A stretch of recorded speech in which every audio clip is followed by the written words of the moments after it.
Halo, selamat pagi teman-teman semua dan apa kabar kalian? Pagi ini aku akan membahas isu tentang literasi ya. Salah satunya adalah tentang buku murah gitu. Gimana sih supaya buku itu bisa dijual murah dan kenapa kita harus membahas tentang buku murah gitu ya. Jadi dalam beberapa tahun terakhir kan seru tuh dibahas di mana-mana bahwa Indonesia itu memiliki minat baca yang rendah gitu. Bahkan ada survei dari 61 negara, Indonesia berada di peringkat 60 dari tingkat literasinya gitu ya, atau dari minat bacanya juga. Ada survei sekitar tahun 2018 dari perpustakaan gitu ya, Perpustakaan Nasional, bahwa masyarakat Indonesia itu cuma membaca sekitar 9 atau 10 buku dalam 1 tahun. Tapi apakah benar gitu minat baca Indonesia itu rendah gitu? Itu yang aku pertama harus dipertanyakan. Itu yang aku pertama kali pertanyakan adalah, benarkah minat baca Indonesia itu rendah? Aku pribadi sih kurang percaya gitu ya bahwa minat baca Indonesia itu rendah. Hanya saja harus dipertanyakan apa yang mereka baca gitu ya. Jadi kalau kita lihat timeline gitu ya, proses bangsa ini berbenah gitu menjadi bangsa yang lebih baik, budaya itu bertransformasi gitu dari awalnya budaya lisan gitu ya, bahwa kita membagi pengetahuan secara lisan gitu. Sastra juga ada sastra lisan, dan itu kemudian berubah menjadi tulisan gitu ya. Dan tulisan pada zaman itu adalah merupakan sesuatu yang mahal, sesuatu yang mahal gitu ya. Kalau teman-teman suka nonton film Korea kan, orang yang bisa menulis itu sangat dihargai gitu, karena pengetahuan itu sangat terbatas dan memang dibatasi oleh kekuasaan gitu. Jadi perkembangan budaya lisan menjadi budaya tulisan itu bukanlah sesuatu yang mudah dan instan gitu ya. Memang ada biaya di situ, ada kos yang harus dikeluarkan oleh kekuasaan untuk membangun bangsa yang memiliki budaya dalam tulisan gitu ya. Dan kita sendiri dalam sejarah tahu bahwa budaya tulisan itu merupakan peninggalan yang sangat berharga lewat prasasti.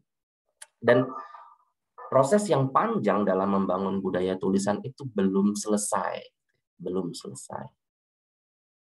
Dan sialnya Indonesia adalah negara berkembang gitu ya, yang ketika masih terseok-seok membangun budaya tulisan, kita sudah diserang oleh budaya digital. Negara maju udah relatif cukup selesai dengan budaya tulisan. Jadi ketika beralih ke budaya digital, mereka sudah siap mentalnya. Kita enggak. Kita tiba-tiba beralih begitu saja ke budaya digital, dan Anda tahu kebiasaan membaca kita berubah menjadi ke digital. Nah, ini yang aku pikir tidak tertangkap oleh orang-orang gitu, minat baca. Tapi disclaimer, sebenarnya Indonesia itu cukup berhasil membangun budaya tulisan ya, budaya baca, budaya tulisan itu sekitar tahun 60-an mungkin. 60-an kita generasi cendekiawan kita udah cukup banyak gitu, tetapi kita tahulah gitu ya, terjadi peristiwa politik yang begitu dahsyat yang bisa dibilang melenyapkan satu generasi cendekiawan. Dan kita memulai lagi dari nol, bisa dikatakan memulai lagi dari nol, sehingga ya kita tahu sekarang seperti ini. Nah, orang-orang sebenarnya suka baca gitu, tetapi apa yang mereka baca? Ya mereka membaca dari internet gitu. Mereka membaca dari internet. Berapa juta orang Indonesia yang aktif di Twitter dan saban hari membaca lini masa di Facebook, atau kalau mau mencari informasi mereka googling gitu ya. Nah, ini pertanyaannya. Oh, kalau membaca internet kan bukan membaca buku. Nanti dulu kawan-kawan. Coba Anda perhatikan buku-buku bestseller sekarang. Banyak juga yang tipenya sama dengan tulisan-tulisan di internet gitu. Bahkan hanya ada buku-buku yang isinya kayak status-status Twitter, kata-kata motivasi, kata-kata mutiara yang dipindahkan ke kertas. Gitu. Bestseller pula, wow, gitu kan. Dan Anda bilang gitu ya bahwa hal seperti itu berbeda dengan membaca status Facebook dan lain-lain. Tidak, sama saja, medianya saja yang berbeda. Gitu. Ada berapa pula gitu buku-buku yang ditulis tanpa metodologi gitu yang oke, asal tulis aja gitu. Oke, sebagai word salad, sebagai kids yang sebenarnya kalau ditelik lebih lanjut tidak juga berdampak pada apa-apa gitu. Nah, dan ini menarik gitu ya. Kemudian ya memang ternyata manusia Indonesia aku pikir tetap suka baca gitu ya. Tapi pertanyaan yang pertama adalah bagaimana tadi pertanyaan yang pertama adalah apa yang mereka baca, yang kedua adalah akses bacaan gitu ya. Dan ketiga, apakah buku memang menjadi kebutuhan primer di Indonesia? Jawabannya tidak. Jadi tahun 2014 itu ada penelitian gitu yang mencari gitu kebutuhan utama Indonesia itu apa sih di masyarakat menengah ke bawah gitu ya. Dan hasilnya memang tentu saja yang pertama adalah beras dan yang kedua yang mengejutkan adalah rokok. Gitu. Buku tidak ada gitu, tidak. Kenapa? Karena buku mahal. Buku itu mahal dan sekarang semakin mahal. Hampir tidak pernah lagi kutemukan buku-buku baru yang harganya di bawah Rp50.000. Bahkan novel-novel itu rata-rata 80, 90 gitu. Dan siapa yang mau mengeluarkan uang segitu gitu di zaman yang susah ini, di zaman ya ekonomi yang serba palsu ini, serba palsu. Iya, saya katakan serba palsu karena pada dasarnya kita ini adalah negara miskin ya. Kalau teman-teman perhatikan gitu dalam statistik yang lebih detail dan menyeluruh, kita itu negara yang miskin. Jadi memang buku tidak mendapat prioritas di situ ya untuk dijadikan konsumsi oleh masyarakat Indonesia, sehingga masyarakat Indonesia gitu terpaksa gitu mencari alternatif bacaan lewat internet gitu ya yang utama, dan yang kedua adalah mencari buku murah. Dan ini ada statusnya tulisannya Maman Suherman yang sangat bagus untuk direnungkan.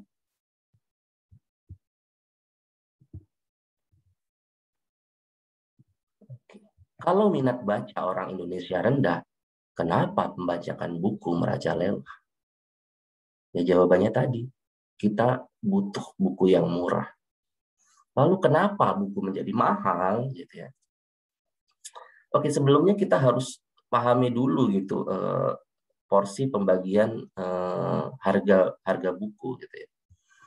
Aku juga pernah menulis nih, ini kurang lebih begini, bahwa di dalam industri buku itu setidaknya ada 4 entitas gitu ya. Entitas pertama adalah penerbit, entitas kedua adalah toko buku, entitas ketiga distributor, dan entitas keempat adalah royalti penulis. Sebenarnya ada entitas kelima yaitu pemerintah.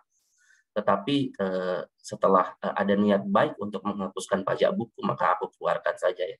Ini kutulis waktu itu rame ketika ada pajak buku gitu ya. Jadi buku-buku selain buku pendidikan dikenakan pajak 10% PPN yang harus ditanggung oleh pembeli sebenarnya. Oke. Nah, dari misal harga bukunya itu 100.000 gitu ya. Siapa yang mendapatkan paling besar? Nah, biasanya pembagian di toko buku itu antara 5545, 5248. Yang 55 yang lebih besar itu adalah distributor ditambah toko buku. Di sini aku tulis ilustrasinya adalah mereka 52%. Dan dari 52% itu dibagi lagi ya menjadi toko buku dan distributor tadi 35 dan 17 gitu. Nah, penerbit sendiri dapat sekitar 38% dan penulis rata-rata untuk pemula 10%. Nah, kalau penulis yang udah terkenal bisa lebih tinggi sampai 20%. Nah, di sini sekilas tampak yang lebih tinggi itu penerbit, tapi sebenarnya itu kan belum dipotong oleh biaya produksi, ya, layouting, editing, proofreading untuk menggambar sampul juga. Jadi untungnya saya pernah kerja di penerbit dan tahu mungkin bersihnya mereka juga dapatnya sama kayak penulis sekitar 10%.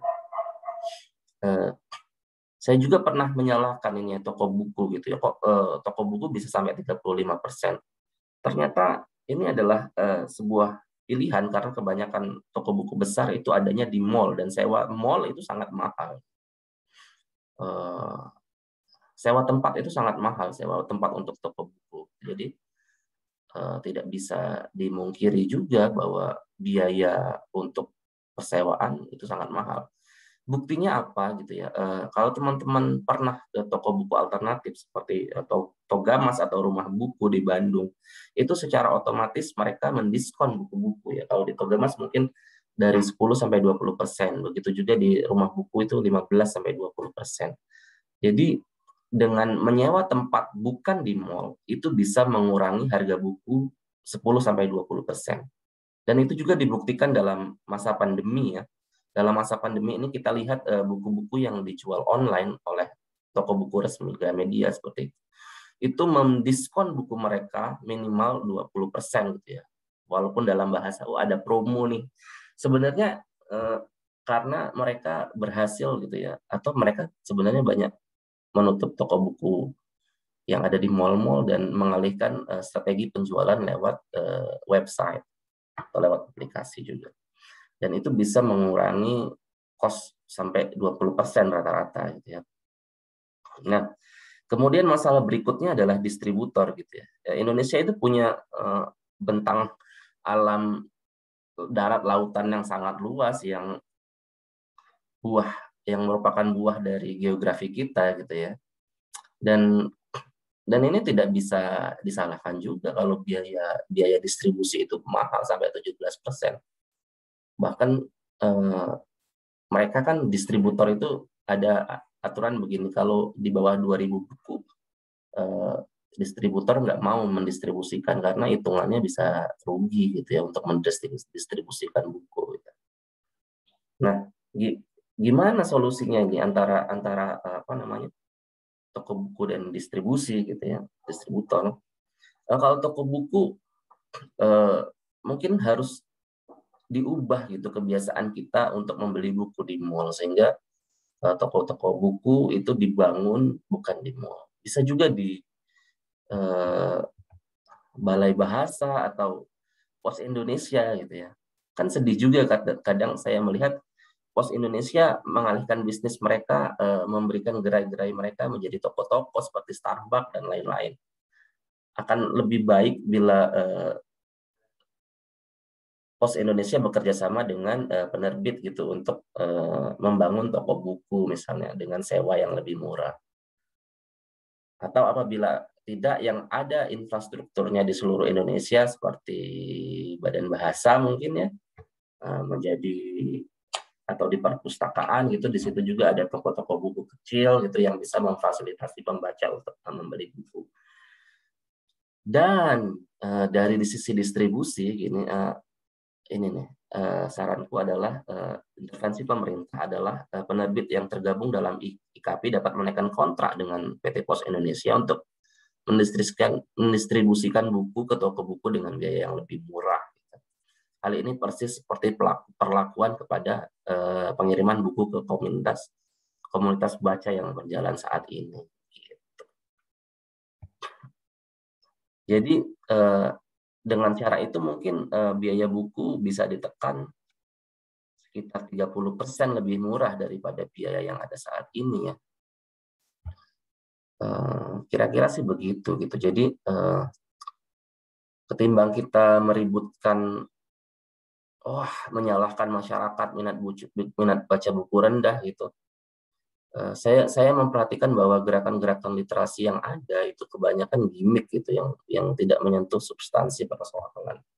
Kita misal saya pernah ke daerah NTT gitu ya, ke rumah teman saya Christian di Gisenda, dia membangun perpustakaan di tempatnya dan anak-anak di situ gemar membaca gitu ya.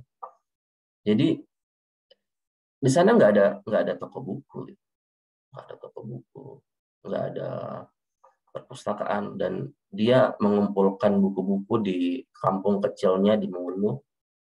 Ternyata itu setidaknya membuktikan buat saya bahwa ternyata anak-anak Indonesia itu sebenarnya pengen baca, cuma akses bacaannya yang nggak ada gitu. Itu yang harus diperhatikan gitu. Jadi kita sekarang ribut-ribut soal buku bajakan dan harus menghabisi pembajak yang sebenarnya sudah tahu di mana pusat-pusat pembajak itu berada ya. Ya orang-orang sebenarnya udah tahu di mana penerbit-penerbit buku bajakan, ininya juga apa namanya, aliansinya mungkin kayak yang di Jogja misalnya. Ya tahu lah sebenarnya, tapi kan tidak tersentuh gitu. Ya sudah gitu. Kalau mereka berasik ria dengan sistem mereka yang sudah berjalan, ya apa yang harus bisa kita lakukan adalah mempropos ini gitu agar buku murah. Terus apalagi soal literasi itu juga orang-orang yang kebakaran jenggot dengan buku bajakan ini, kadang saya curiga juga gitu, apakah mereka benar-benar sepeduli itu dengan literasi ataukah karena menyenggol periuk nasi gitu. Jadi ya tadi kan kok bisa-bisanya gitu ada tuduhan gitu ya, orang-orang yang mengkritik bahwa premis yang digunakan untuk menyerang penjual buku yang dianggap bajakan ini keliru, dianggap anti pembajakan misalnya.